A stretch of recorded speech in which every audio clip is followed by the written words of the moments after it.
Yeah, you're on. Lovely. Good evening and welcome to another Frontline video. My name is Robert Bugs and Douche, and I am joined by my esteemed colleagues Tommy Douchemeister Kraus. Thomas Kraus and Paulus Gentner. Paulus Gentner. First of all, I'd like to review. I caught the performance just yesterday of one Thomas Kraus, an up-and-coming rapper, and it was quite lovely indeed. There were some hooligans about and some shenanigans. Much shenanigans afoot. And it was quite lovely, I might add. Thank you, Thomas, for that stunning performance. Mr. Gentner, always a cornerstone in the recovery movement and an inspiration when it comes to literature. And I also drink Monster Energy drink. Shameless self-promotion. Anyways, we love to joke around here Frontline, but when it comes down to recovery, you know, it's a very serious situation. So today, Tommy, what are we going to be talking about? Well, Miss Lacey Village asked us to touch on honesty and self-love, and Ashley out of Macomb asked us to touch on complacency. So those are the couple topics we're going to touch on today. Great subject. Now, complacency, is that... what form of complacency are we talking about? I would venture to say maybe complacency or stagnancy in one's recovery. Ah! Stuck on a step, perhaps. Steps! Actually, I love that's steps. Lovely. That's lovely indeed. So, today, for instance, you know, because we're all about walking the walk, and sooner or later, no matter how much we fake it, and they say fake it till you make it around town in the recovery, but actually you do have to do the stuff. So, you know, I was thinking, guys, perhaps I can give an example of how I worked steps today, and I really had to close everything off and get to my own in my own little cave there, and I actually did 4 steps in one book and 3 in another book, and I learned how it works, and it was really went into detail about actually how it works. So that's that's leading by example, and you know, for legal reasons we don't want to go into detail, but this is about recovery. So anyways, we're talking about first of all, truth and honesty, and everything about my addiction was dishonest, and over the years, many years of using, it wove itself into my personality and who I am. Everything about me was dishonest, angle shooting, manipulating, and so I actually have to go way on the other end of the spectrum and be honest in everything I do, and I mean everything.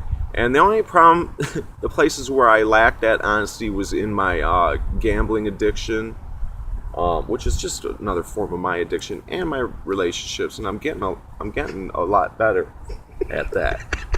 Anyways, so so that's very important, that I really in open-mindedness and in the willingness to do what I got to do. So anyways, and complacency, there's been times in my recovery where I started to get complacent, and you know, I always have my literature guys here pushing me ever so further, and you know, that rebellious nature in me is like, I'm not gonna prove anything to you. But it doesn't matter, because I do this for me, guys. And that's Self-love. Yes. Self-love. Oh, is that what we call it? Hi, I'm Paulie G. What's up, Paulie? The other topic that they talked about is self-love and honesty, and I really like those, and complacency. These are all awesome subjects to work on, because for me, I have to work on myself, and the whole honesty thing, I didn't even know I'm lying, so how am I going to stop lying? And they said I suffer from denial, where I didn't even know I am lying. And I like the way that was broken down to me. They told me I had to do 5 or 6 things. They said don't pick up, don't matter what. I still remember these things. Don't pick up, don't matter what. I go, there's that don't pick up what don't matter what shit again. And then they said, quit lying, stealing, cheating, manipulating, and do all that stuff when no one's looking. And, you know, that's when the self-love started coming back for me, is when I started loving myself for not doing the things I used to do. And it was nice enough for people around the 12-step programs to point out where, you know, they kind of enjoy that a little too much. Your character defects of maybe manipulating, you know, maybe running hustles when you're not supposed to, because you can't live clean, or you can't be clean and live dirty. You know, that's, you don't start getting the rewards of this program. And we got a lot of love for both 12-step programs in our neighborhood. And as Robert was saying, we don't use their names because of, we don't want to post ourselves as the poster, you know, people for any particular program. And we got much love for both our recovery sisters and brothers around the world.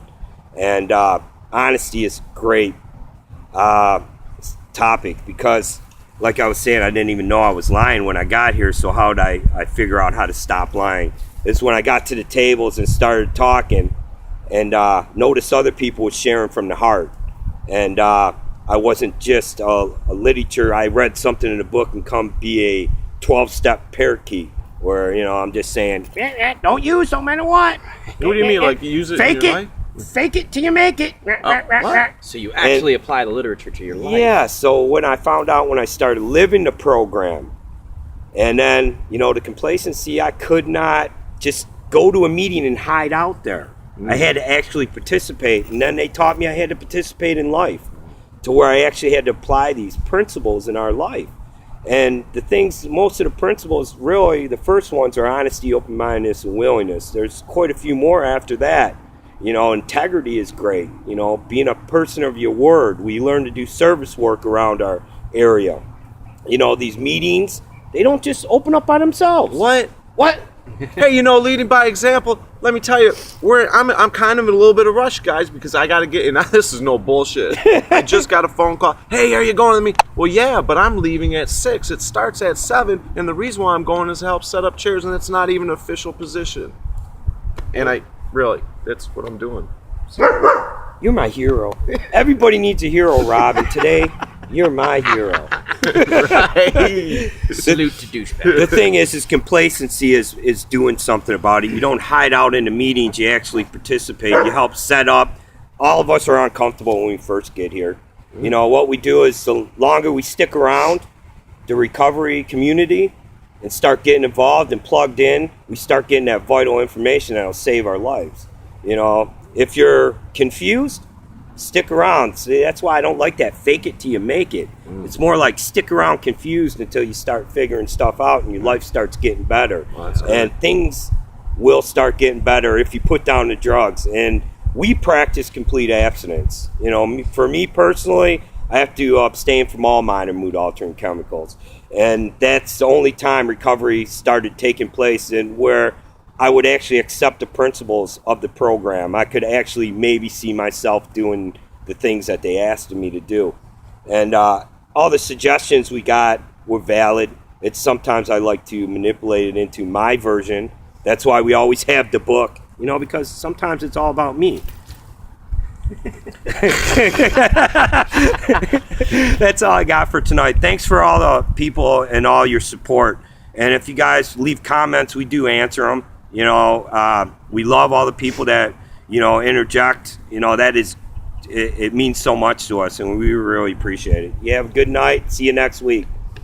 My name's Tommy Kraus, and I'll go ahead and try to touch on a couple of these things right quick. As far as the honesty and self-love, when I first got into the program, one of the first things that was brought to my attention was, like Paulie had touched on, the denial aspect of it, that I was so dishonest with myself, not even just the people I was involved with, but with myself, and had so little self-love for myself. One of the things I was taught is to, when I'm shaving or brushing my teeth or looking in the mirror, to make sure I make eye contact with that guy, because that's the person that's trying to kill me if I don't stay 12 steps ahead of him. And that's, you know, what this program has begun to help me with is learning. It's not something that happens overnight. And most days I still, even with the program that I'm working and going to meetings and that kind of stuff, there's a lot of days I still don't like myself. And I think that has more to do with the restlessness, discontent, and irritability of my disease than it has to do with anything else. Life itself isn't always pleasant. I don't necessarily know what happy means or any of that kind of stuff, because no matter what feeling I've ever tried to have, I always wanted to numb that feeling with some substance, whether it be alcohol or some kind of drugs, because to me that's what happy was. So and as far as like complacency goes, it was really easy for me to get complacent with just going to meetings. I had a little over a year clean, never had a service position. What? Yeah. Wow. Douche, right? And really, I used to tell myself I was on, working the first 3 steps, but I never really had the first one down, because if I did, I would have been able to concede to my innermost self that I had a drinking and drug problem, and I would have no longer felt the need to struggle with it and take that back every single day. So are you telling me maybe you have service positions now, Thomas? Perhaps there might be a little bit of truth to that. It's funny how the suggestions of one sponsor is almost like a swift kick in the ass in the right direction that you need. And those would be the boots to get the job done. Yeah, but fuck it. They say get a service position. I say get 3. Right. Yeah, because I had 3 dope connects for every time I needed to get high, if not more. So why not apply the same mentality to my recovery? If I can't get what I need out of one meeting, I need to go to another one. If I can't get what I need from a particular chapter, maybe I need to read another one. If I couldn't get my fix for the day, I always kept looking until I got it. So in my recovery, if I want that quote-unquote pink cloud to be maintained in my life, I have to constantly be chasing that recovery, much like I chased a dragon. So also, I just want to touch on something out. cool.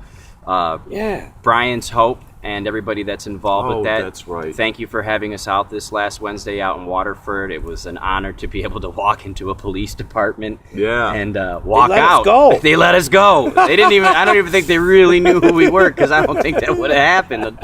But that's the nice part about what happens in recovery, is you can get to a point where you're no longer, I wouldn't say not uncomfortable around people who enforce the law, but you know your side of the street's clean, so you can actually hear. Like one of the things that really hit home for me was when the sergeant of the narcotics division talked about how if you think that drugs only affect you or the families, he's like, it affects him too and his fellow coworkers, because they're the ones that have to go to the houses where people OD'd, were involved in accidents, or killed people as a result of their use, and explain it to the grandmothers, mothers, fathers, husbands, wives, etc., that their loved one is dead. And he said that took a little piece out of him every day. So that one really hit home for me, because it let me see that we're on the same side. We might be looking at it differently, but he's fighting it with the tools and the responsibility that he's granted in his particular area of life. But us as recovering addicts, we have the ability to reach people in a much different way than the law or anybody else can, because we're right out there and we're experienced in an area that you can't necessarily learn through a job. So, hey, I'd like to touch on that just for a second, because when we went to that Brian's Hope rally or that meeting, that's the first time that I came in contact with Jeannie out there in Waterford. And much love, Jeannie. do you know what a great feeling it was? Because sometimes we're out here fighting this fight, and to see somebody that's not just fighting the fight from the same angle we are, but she's got it from a whole different angle that covers. I mean, her program was so impressive. She's got somebody that's in charge of legislative and just different parts of their organization that they're doing, trying to get the message across, and trying to change things in society in general. And it's kind of like, wow, because there's a lot of us out there fighting this fight. We're all over the frickin' world.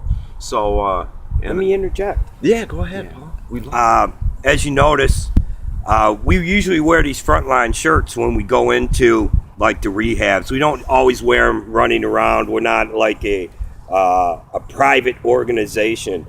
We're just recovering addicts that like to help people out. And it's funny because Robert came to me a couple years ago, and we were talking about this, how some people got impressed when they seen the unity of 4 people walking in with the kind of the same shirts, that it kind of sparked their curiosity and made them listen to see and maybe take in the message. And it's funny because when he told me the name of it, that's what they used to call my home group. And they used to come there, and they'd say, there'd be alcoholics still drunk, there'd be crackheads bouncing around the room, and junkies falling out on the table. And they're like, Paul, this is like the front lines of recovery. And I had to go to my sponsor and say, hey, these people are coming to the meeting. Hi. And he says, Paul, they demand my help if they're coming to a meeting and they're on drugs. Not all of us get it at first, is what I'm saying. And whatever you got to do, we suggest that maybe you don't use before the meeting, during the meeting, or after the meeting. But come to us. We got help, and we offer unconditional love. And I just wanted to touch on that because maybe some people that don't know us have the impression that we run around with these shirts on all the time, like we're some crusaders. All of us have jobs, except for Tommy works at a skateboard factory. I don't think that's a job.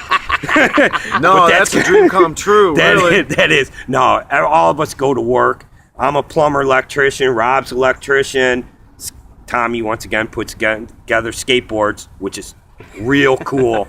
But, how's your code book work coming, Paul? I just recently got registered with the state of Michigan, and I'm process of getting my licenses for both electrical and plumbing. And that's why we razz each other because you know what? You got to do the work. Yep. And if you become complacent, I don't know. If you're riding a bike uphill, because this is an uphill battle, you quit pedaling, you're going back. Yep. And today I just go forward, man. Any work I can do for my recovery, I do. But I also have to choose to participate in life. And I said that once earlier, so I say it again because some addicts don't pay attention. Right. But the thing is I can't just hide out at meetings. I have to actually get back on the horse. I have to re-enter into society, do the best I can to try not cause waves in the pool of tranquility. That's where, I'm not being abrasive to people. I'm not hustling. I'm not trying to get something out of somebody.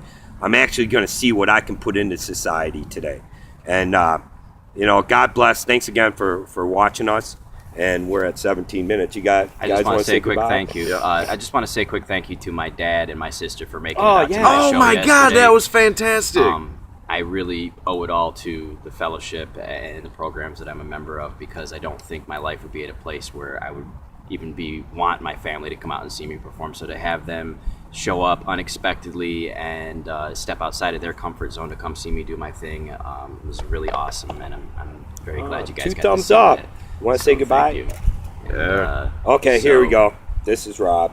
Till next week. Till next week. And by the way, gentlemen, I thought it was a great idea. There's been some interest in each of our stories coming up.